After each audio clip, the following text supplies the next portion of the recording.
आप सुन रहे हैं किसान तक पॉडकास्ट गुड़ की डली। हर सुबह एक मीठी बात। नमस्कार, किसान तक पर आपका स्वागत है। मैं हूं प्राची सिंह राजपूत। आज तारीख है 10 अप्रैल और बज रही हैं सुबह के 8। शुरू करते हैं आज की मीठी बात, जो लेकर आएगी किसानों के चेहरे पर मुस्कान। आज की मीठी बात जुड़ी है महाराष्ट्र से। यहाँ के किसानों के लिए खुशखबरी है। अब बेमौसम बारिश और आंधी से फसल की बर्बादी होने पर उन्हें जल्द ही सहायता राशि दी जाएगी। महाराष्ट्र सरकार ने प्रदेश में अब बेमौसम बारिश को प्राकृतिक आपदा घोषित कर दिया है। मुख्यमंत्री ऑफिस से जारी एक बयान में कहा गया है कि प्रदेश में अब बेमौसम बारिश को प्राकृतिक आपदा के रूप में जाना जाएगा। सीएमओ द्वारा जारी बयान में कहा गया है कि बेमौसम बारिश को प्राकृतिक आपदा घोषित करने से प्रशासन को किसानों को मुआवजा देने में अब किसी भी तरह की समस्याओं का सामना नहीं करना पड़ेगा। साथ ही जिन किसानों की जितनी फसल बारिश और ओलावृष्टि से खराब होगी, उन्हें उसी दर से तुरंत मुआवजा राशि मिल सकेगी।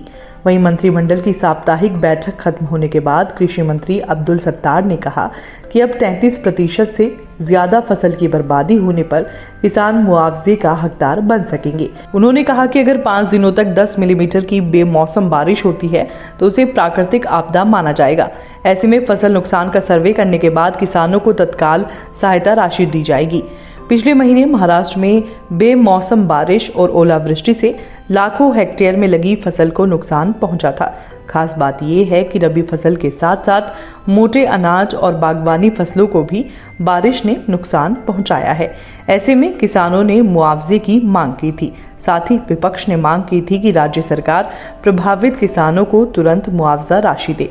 यही वजह है कि राज्य सरकार को इस तरह का ऐलान करना पड़ा। बेमौसम बारिश से सिर्फ महाराष्ट्र में ही फसलों की बर्बादी नहीं हुई है, बल्कि पंजाब, हरियाणा, राजस्थान और यूपी में भी 5 लाख हेक्टेयर से अधिक रकबे में लगी गेहूं की फसल नष्ट हो गई।